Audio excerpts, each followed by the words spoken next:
Բարև ձեզ, սա Top Տեսն է, որ շաբաթվա կարևոր իրադարձություններն ու դրանց մասին համացանցի եւ մամուլի արձագանքը ներկայացնում է մեկ հաղորդման մեջ։ Ինչից սկսվեց եւ ուր հասավ։ Մենք ձեզ կպատմենք առանց ավելորդ խմբագրման ու մեկնաբանության։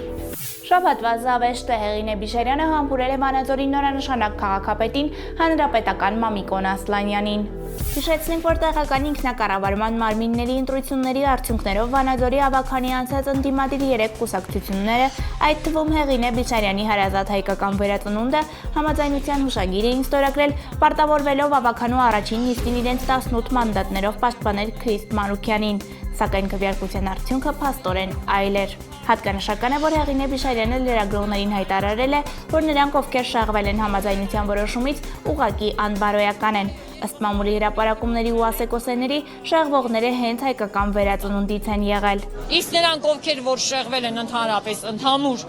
համաձայնության որոշումից, նրանք ուղղակի անբարոյականներ են։ Եվ հենց այստեղ էլ հնչեց շաբաթվա քաղաքական հումորը։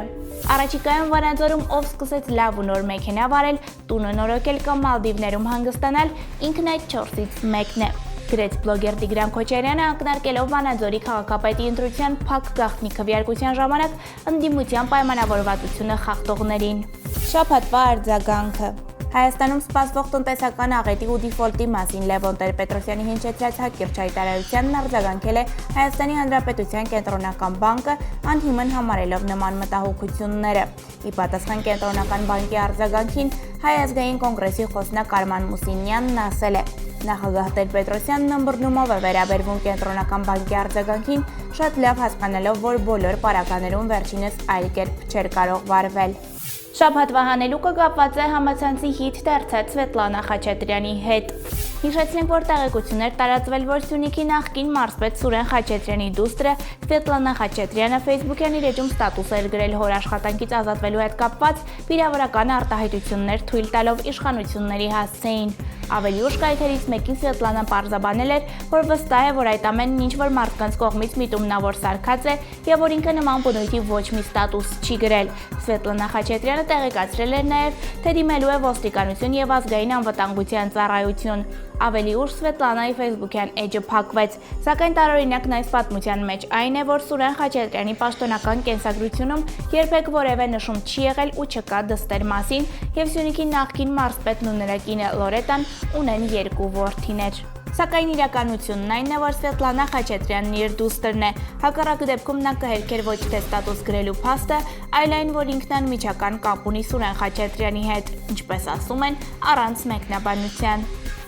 Շաբաթվա Սպրդումը ֆինանսների նորանշանակ նախարար Վարդան Արամյանի հարցազրույցը Ամերիկայի ձայն լրատվամիջոցին ապացուցել է, որ նա խոսում է վատ հայերենով։ Facebook-յան օգտատեր Արմինե Վարդևանյանն այս առիթով գրեց. Չնայած նախարարը հայկական կրթություն ունի, Գալուստ Սահակյանական ոճով է կառուցում իր միտքը եւ չի կարողանում հստակ ձևակերպել ասելիքը։ Եթե մենք խոսում ենք քաղաքական նոր մշակույթի մասին, ապա այդ մշակույթը չի կարող լինել առանց մայրենի լեզվի նկատմամբ հարգանքի եւ հաղորդակցվելու տարրական ունակությունների։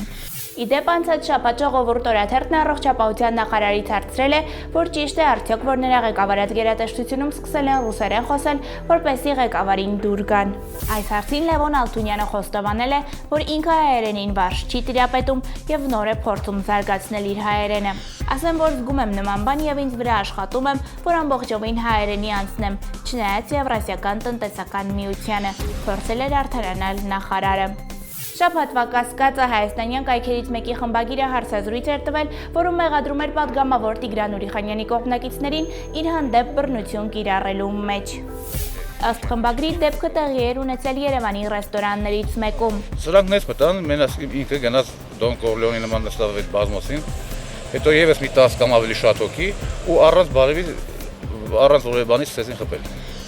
Առանց որևէ բան։ Տիգրան Ուրիխանյանի գրասենյակը բնականաբար հերքեց այս փաստն ու նշեց, որ նրանք, ովքեր կարող էին հավատացած լինել Ուրիխանյանի կողմից անիրավաչափ գործողությունների իրականացմանն ու տարբեր ժամանակներում իր մասին տարածվող ստերին, առաջարկում են հավատալ նաև այն լուրին, թե Ուրիխանյանը վաղաժամ մահացել է։ Իդեպ օրեր առաջ իր պատգամավորական մանդատից հրաժարված Ուրիխանյանը փոշմանել է ու նաև հանդես է եկել հայտարարությամբ, թե հաջորդիվ նպատակահարմար է գտնում մեծ ու ժողովրդականություն վայելող այնպիսի մի քաղաքական թիմի հետ միավորումը, որում լուրջ պոտենցիալի առկայությունը շրջադարձ կբերի հայաստանյան իրականության մեջ։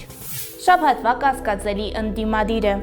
Նախագահի աշխատակազմի ղեկավարի տեղակալ եւ ազգային ժողովում նախագահի մշտական ներկայացուցիչ Վիկտոր Դալաքյանը հրաժարական է տվել ու հայտարարել հետեւյալը. Դուրս եմ գալիս ՀՀԿ-ից, հայտարարում եմ այսուհետ վերադառնալու եմ ակտիվ քաղաքականություն եւ ակտիվորեն մասնակցելու եմ 2017 թվականի ընտրություններին։ Արթուր Եղիազարյանն այս առիթով գրեց. Միայն Վիկտոր Դալաքյանը կարող է քաղաքական կուսակցությունից դուրս գալ ակտիվ քաղաքականությամբ զբաղվելու համար, իսկ Մենուա Հարությունյանն ավելին ասաց, որքան կարելի է հանդուրժել նման անպատասխանատու եւ սեփական եսի մասին մտածող գործիչներին, ժողովուրդը պետք է իր քվեով պատժի նման մարդկանց, դուրս չպրտելով նրանց քաղաքական դաշտից։ Շաբաթվա պաշտոնական լուրը Ռուսաստանի նախագահ Վլադիմիր Պուտինը հոկտեմբերի 14-ին այցելեց Հայաստան։ Այցի նպատակը հավաքական անվտանգության պայմանագրի կազմակերպության նստաշրջանին մասնակցելն էր։ Նիստում հատուկ ուշադրություն է դարձվել ահաբեկչության հակազդեցության միջոցներին։ Շաբաթվա բացահայտումը ԱՄՆ նախկին պետքարտուղար Հիլարի Քլինթոնից էր։ Հիլարի Քլինթոնն իր դժվար ընտրություն գրքում պատմել է, թե ինչ է տեղի ունեցել 2009 թվականի հոկտեմբերի 10-ին Ցյուրիխում, որտեղ Էդվարդ Նալբանդյանն ու Ահմեդ Դավութօղլուն ստորագրել են Հայաստան-Թուրքիա արձանագրությունները։ Ըստ Հիլարի Քլինթոնի Էդվարդ Նալբանդյանն անհանգստանում էր, որ իր թուրք գործընկերը պլանավորել էր ելույթ ունենալ արձանագրությունները ստորագրելու ժամանակ ու այդ պատճառով էլ հանկարծակի որոշել էր դուրս չգալ հյուրանոցից։ Ի վերջո Քլինթոնին հաջողվել է համոզել Հայաստանի արտգործնախարարին։ Շաբաթվա աղմկահարույց հարցազրույցը։ CNN-ի Սերգեյ Լավրովն է հարցազրույց տվել, որի վերջին հատվածն ըստ Ռուսաստանի արտաքին գործերի նախարարության պաշտոնական ներկայացուցիչ Մարիա Զախարովայի ավելի շատ կհետաքրքրի սեքսապաթոլոգներին, իսկ թարգմանիչների համար իսկական գլուխկոտրուկ կդառնա։ Ռուսաստանի արտաքին գործերի նախարարի ռեպլիկն իրոք անսպասելի է եղել։ Լրագրողի հարցն ամբողջությամբ հնչել է այսպես. Ռուսաստանն ունեցել է իր պատմությունը Pussy Riot-ի հետ, իսկ ինչ եք կարծում դուք Դոնալդ Թրամփի Pussy Riot-ի մասին։ Հասկանալու համար, թե ինչ է ասել Լավրովը, պետք է մտքում ունենալ Pussy բառի մի քանի իմաստ եւ իմանալ, որ ամենատարածված նշանակությունը վերաբերում է կնոջ սեռական օրգանին։ Եվ այսպես Սերգեյ Լավրովի գրեթե անթարգմանելի տեքստը ներկայացնում ենք առանց մեկնաբանության։ Անգլերենն իմ մայրենի լեզուն չէ, սակայն օգտագործելով ձեր տերմինաբանությունը, ձեր նախընտրական պայքարում այնքան փուսիներ կան տարբեր կողմերից, որ չեմ էլ ցանկանում մեկնաբանել։ Հիշեցնենք, որ Դոնալդ Թրամփի մրցակիցը կին է Հիլարի Քլինթոնը։ Հիշեցնենք նաև, որ Pussy Riot-ը ռուսական փանկ-ռոք խումբն է, որ իր համերգներն իրականացնում է ոչ արտոնված միջոցառումների կարգով աննախատեսված վայրերում։ Oh my goodness. I wasn't expecting that. Շաբաթվա հրապարակումը ավստրիական Profile ամսագիրը Արցախի Կարորիա պատերազմի ու Թալիշ գյուղի մասին հոդված է հրապարակել։ Հոդվածում մասնավորապես նշվում է. ապրիլյան դեպքերը Լեռնային Ղարաբաղի ու Հայաստանի կողմից որակվում են որպես Ադրբեջանի Blitzkrieg-ի փորձ։ Ադրբեջանը պնդում է բացառապես հայկական սադրանքներին պատասխանել։ Բաքուն նույնիսկ ժխտում է ադրբեջանական զինված ուժերի մուտքը Թալիշ։ Այդ դեպքում հարց է ծագում. ով է Թալիշում ծեր զույգի սպանողն ու նրանց մանմինները խոշտանգողը։ Հաղորդման այս հատվածում շաբաթվա մի քանի ուշագրավ մտքեր ու դեպքեր լուսագրերով ու առանց մեկնաբանության։ Ղարաբաղը այսօր համարվում է այլ հանրապետություն, եւ ես հարց եմ տալիս ձեզ, ին տղան ինչ գործում էր Ղարաբաղում։ Տարի 7 գործում էր, որ սպանել են, մինչեւ այսօր մեղավորները պատասխան չեն։ Ինչու՞ հասկանամ Ղարաբաղում։ Բանակի համար։ Եթե օրենքով ծնողը պահում է 18 տարի, տղուն տալիս է, որ ինչ որ միած ստոր վիժված կենթանի երեխու կյանքը խլի։ Իհարկե եղել է, կոնյակել են նվիրել, ծաղիկ չեն նվիրել իհարկե, բայց կոնյակով վերցրել եմ։ Բժիշկների համեմատ հարուստ, շատ հարուստների համեմատ աղքատ։ Ճիշտ ասած հիմա էլ կարծում եմ, որ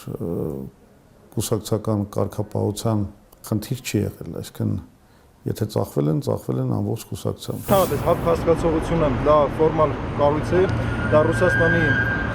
պարզապես ուժային համակարգն է եւ Հայաստանի հետ որևիցե կապ չունի։ Պաստարի վրա գրված էր ազատ անկախ Հայաստան եւ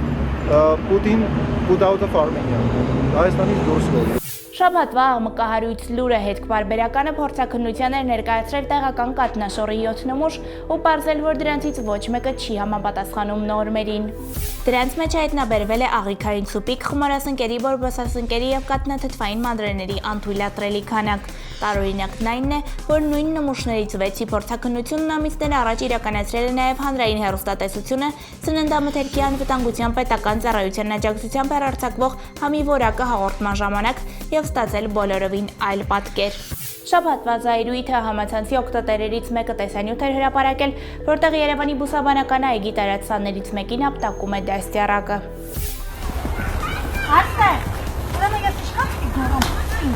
Տեսանյութն առաջացրել է շատերի վրդովմունքը, ովքեր խնդրում էին տարածել կադրերը, գտնելու համար դաստիարակին ու նրա հանդեպ մանկապարտեզի տնօրինությունից կամ պատկանատյաններից նկատողություն սահմանելու, ավելին աշխատանքից հեռացնելու նպատակով։ Ավելի ուշ պարզ դարձավ, որ ապտակողը երեխայի մայրն է եւ ոչ թե դաստիարակը։ Ամեն դեպքում հետաքրքիր է, որտեղ էր այդ պահին մանկապարտեզի դաստիարակը։ Հանգամանքները պարզվում են, կատարվում է հետաքննություն։ Շաբաթվա մենամարտը Գրոզնիում կայացած մարտեր առանց կանոնների ելույթների ժամանակ հանդես են եկել նաև երեխաներ։ Չեչնիայի նախագահի որդու հետ մենամարտել է Հայ Դավիթը, ով պատվով է դուրս եկել ռինգից, սակայն հաղթանակը մրցավարները շնորհել են Ռամզան Քադիրովի տղային։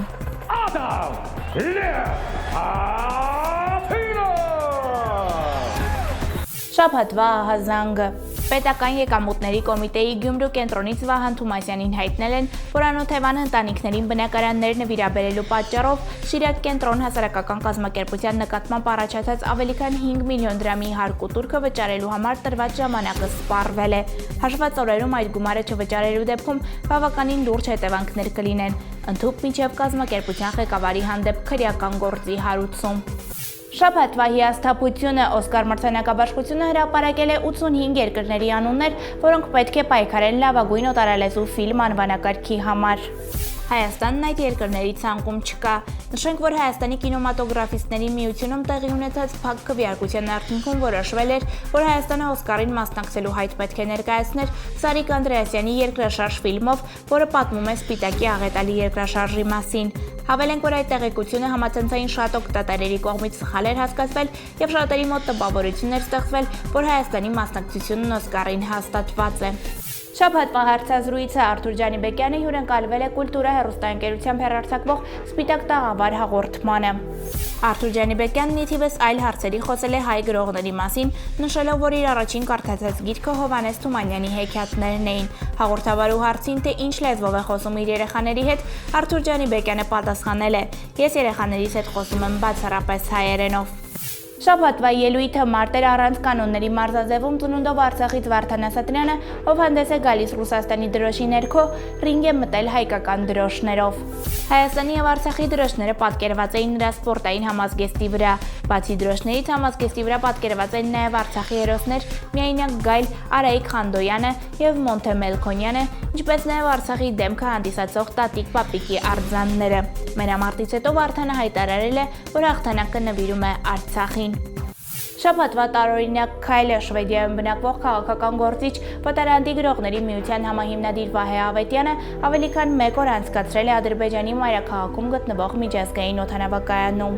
Վահե Ավետյանն իբր ուզում էր 2-3 օր զբոսնել Բաքվի փողոցներում, սակայն Ադրբեջանի ազգային անվտանգության ծառայությունն այդպես էլ դրական որոշում չի կայացրել նրան երկիր մուտքի թույլտվություն տրամադրելու վերաբերյալ։ Վահե Ավետյանն իրեն քաղաքալացյալ է համարում, իսկ Հայաստանում նրան շատերը դավաճանի պիտակով են որակավորում Ադրբեջանի ու ադրբեջանցիների վերաբերյալ իր տարբերվող տեսակետների համար։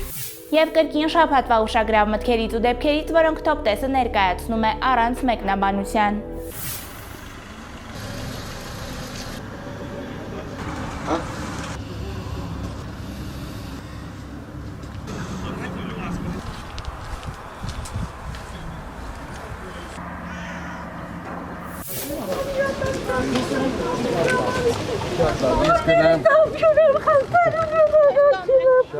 Շատ լավ, ես անպայման կարձագանք Կողմն մնացել են մայու աղջիկիս են մնացած դոնքով կուջեկը ապրելու տեղ չունենք, շոչ չունենք, ամենիցս թալանել են։ Այս տներս խաս է, չգիտենք, նոյեմբերի 8-ին ինչ ենք փող տալու, որդից ենք փող տալու, էդ ոնց է, մի հատ ավետ, կարում է, 420 ընտանիք քցի, ես մի հատ, մենք 420-ով մի հատ բանկ չկարենանք քցենք։ Հաստիկացուցակում ավելացվել է եւս մեկ փոխնախարարի հաստիկ, հետեւաբար առաջարկվում է ավելացնել մեկ բջջային հեռախոս։ Ոնց անենք այս հարցերը մեր օրակարգից անենք։ Շաբաթվա խայտառակությունն ու խայտառակ միտքը։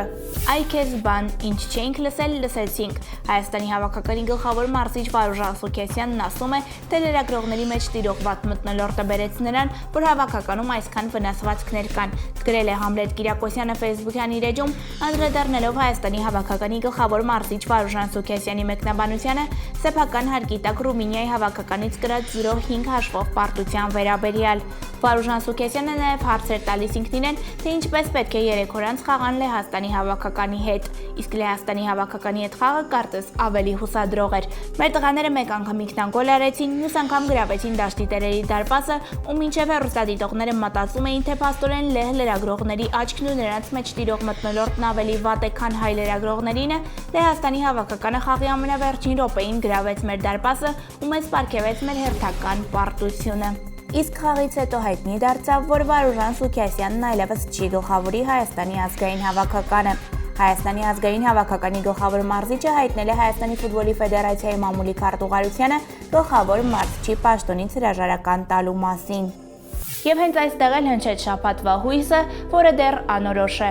Հայկական ֆուտբոլային կայքերից մեկը հողում անելով իր աղբյուրներին գրել էր, որ Վարդան Մինասյանը կրկին գլխավորելու է Հայաստանի ազգային հավաքականը։ Մեդիամաքս Սպորտը սակայն հավաստիացրեց, որ ֆուտբոլի ֆեդերացիայի եւ Վարդան Մինասյանի միջև նման պայմանավորվածություն չկա։ Հիշեցնենք, որ Վարդան Մինասյանը 2010 թվականից գլխավորել է Հայաստանի հավաքականը, նրա աշխատելու ընթացքում են տեղի ունեցել թիմի լավագույն ու նաև հաղթական հանդիպումները։ Նա հավաքականից հեռացել էր 2013-ին։ Շաբաթվա հիշողությունը Երևանում Հրազդան մարզադաշտի հարևանությամբ բացվել է Արարատ 73-ի ֆուտբոլային թիմի արձանախումբը։ Ֆուտբոլային թիմի փառահեղ հաղթանակները հավերժացնող արձանախմբի բացման պատիվը վերապահվել է լեգենդար ֆուտբոլիստներին, իսկ հաղթական գավաթի արձանի հանդիսավոր բացումն իրականացրել են Երևանի քաղաքապետն ու Հայաստանի ազգային օլիմպիական կոմիտեի նախագահը։ Արձանախումբն ի դեպ ոմանց դուրս չեկավ։ Ֆուտբոլի ֆեդերացիայի մամուլի քարտուղար Արայիկ Մանուկյանն օրինակ սատիրայով գրեց. Բացվել է Արարատ 73-ի սարսափազդու արձանախումբը ու պարզվում է ուղղակի սքանչելագույն արվեստի գործ է, համարյա Միքելանջելոյական Դավիթ, քանդակագործն էլ Ռոդենին կտանիցով ծարավ կբերի։ Facebook-ը լուր է, հեռուստաընկերությունների գլուխները խառն են, ձայն չկա, որովհետև սարսափազդու արձանախումբը հովանավոր ունի։ Շաբաթվա հումոր է, խոստովանեք, որ նման բան հազիվ տեսած լինեք։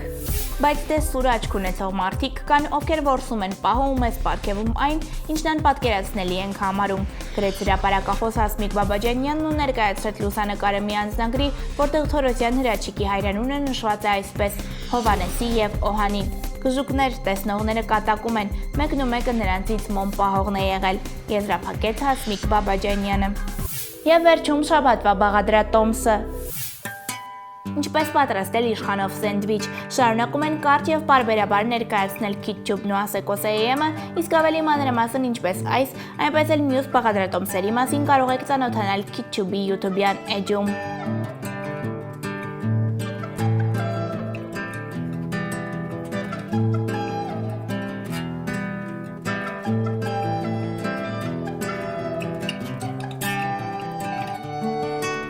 Սա թոփ տեսներ, որ հետաքրքիր իրադարձություններն ու դրանց մասին համացանցի եւ մամուլի արձագանքը ներկայացնում է մեկ հաղորդման մեջ, իսկ ինչ դուրս մնաց մեր դիտակետից կներկայացնենք հաջորդ հաղորդման ընթացքում։ Ձեզ հետ Անի Հարությունյանն էր, կհանդիպենք։